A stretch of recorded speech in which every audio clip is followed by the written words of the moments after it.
So it looks like Rooster Teeth finally did it. They have finally sold their souls completely to Hollywood. Well, let me tell you a little something about that, Rooster Teeth. That's not going to save your dying company. Hey, what is going on, everybody? How are you all doing today? I hope you all are having a wonderful and fantastic day today, and if not, hopefully you all will have a better tomorrow. Rooster Teeth has finally done it. They've sold their souls completely to Satan. Hollywood. to try to save themselves. You know, as we already knew previously, they were already starting to work with Hollywood when it comes to productions and things of that sort. You know, when you look at HBO Max, you look at all of that AT&T is trying to push all their efforts into, and how it looks like they're going to just take everything and then just shove it into that.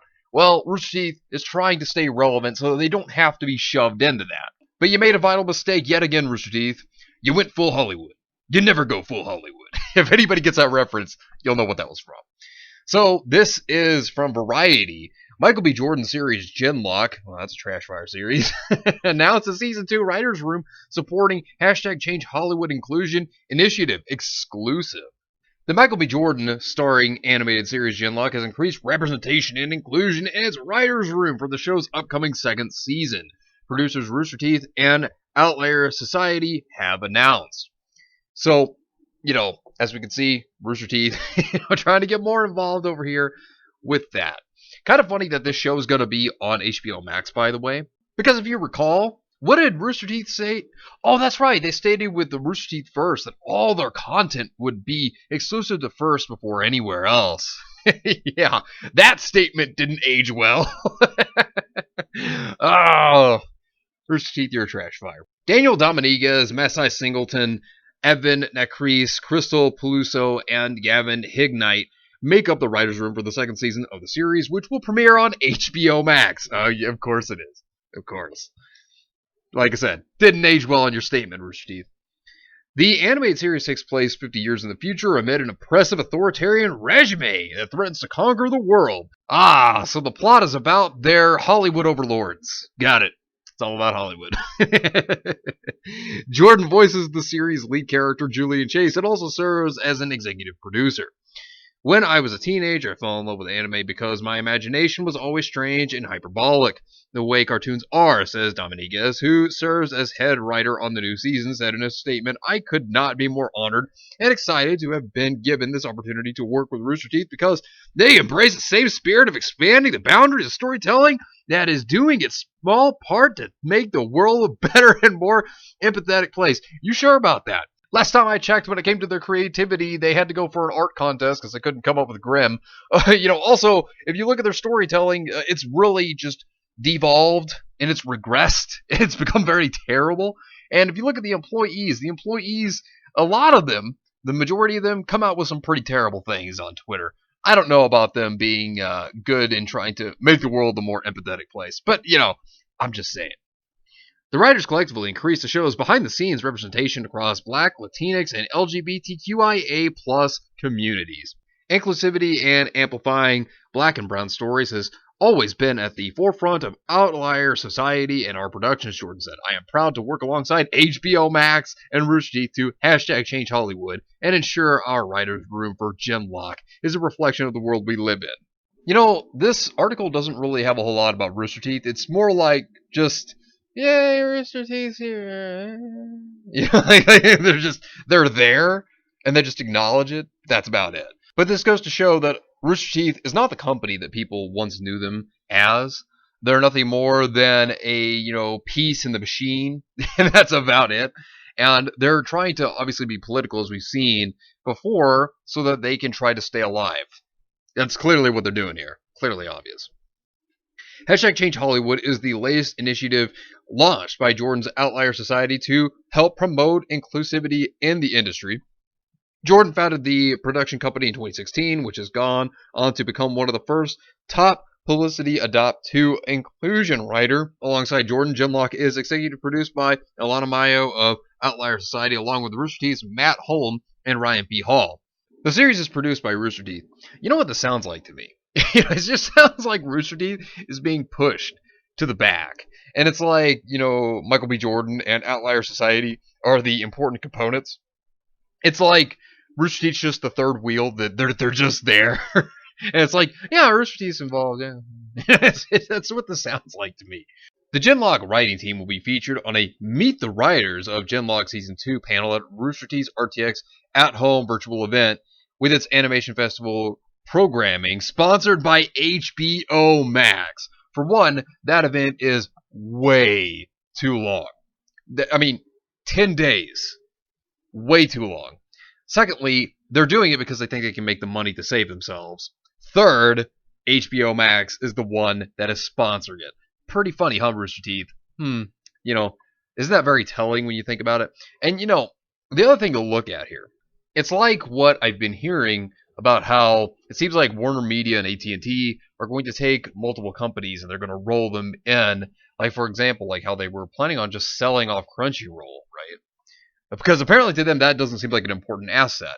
And then, of course, you have Rooster Teeth, which there's been a lot of talk from insiders talking about how Cartoon Network, you know, it may be rolled into them, you know, and that may be it. Or they may just be used as an animation studio, like a brand, and that's about it.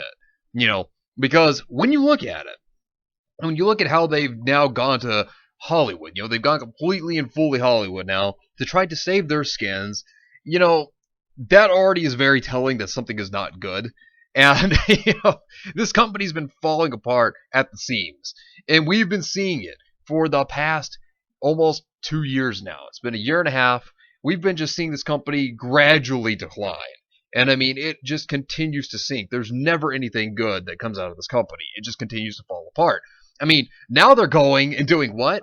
Oh, that's right. They're removing their older content because they're absolutely ashamed of it. You know, they don't want to upset anyone they're working for, so they're trying to get political, censor, or remove things.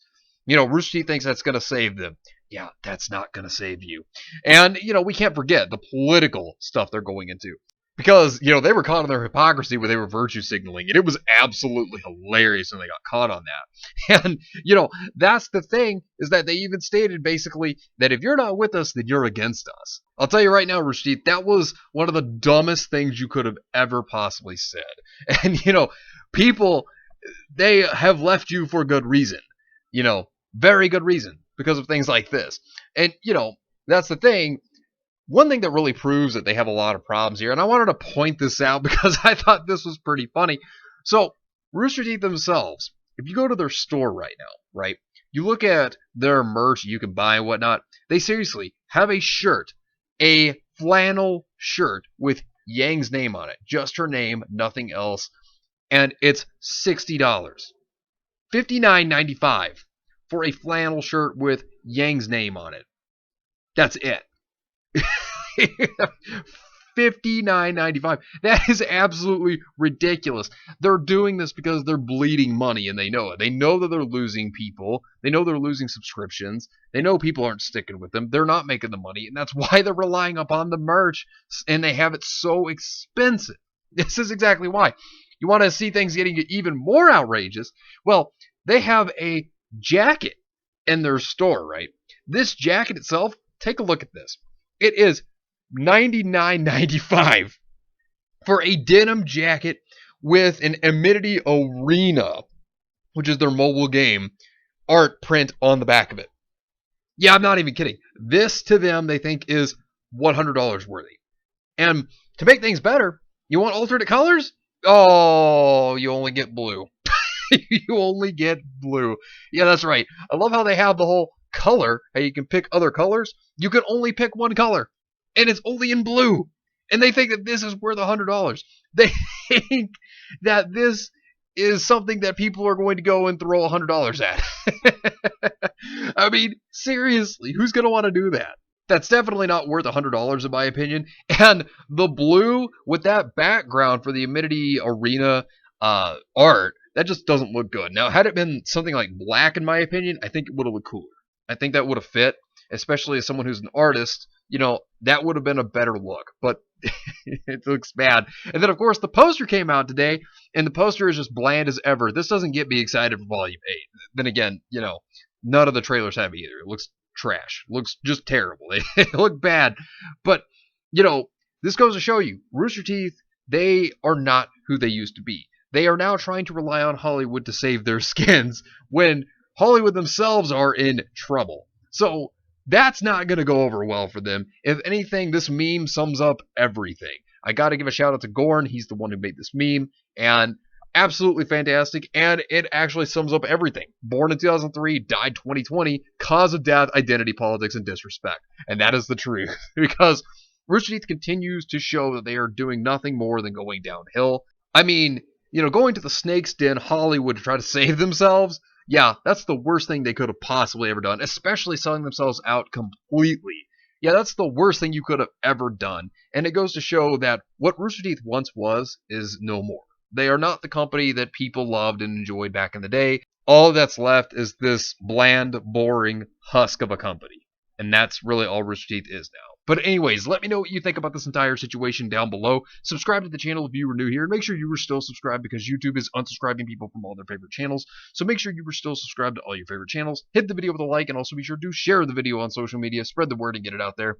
It's greatly appreciated and it really helps out the channel a lot. Also, be sure to follow me on Discord. We have a wonderful community there. Not only that, but it will keep you up to date on when the newest videos will be released, as well as any other upcoming events in the near future. So be sure to follow me on Discord. The link is in the description down below. But anyways, I hope you all have yourselves a wonderful and fantastic day today. And remember, if today was not a good day, tomorrow can always be better. Take care of yourselves and everyone around you. And have yourselves a good one out there, everybody.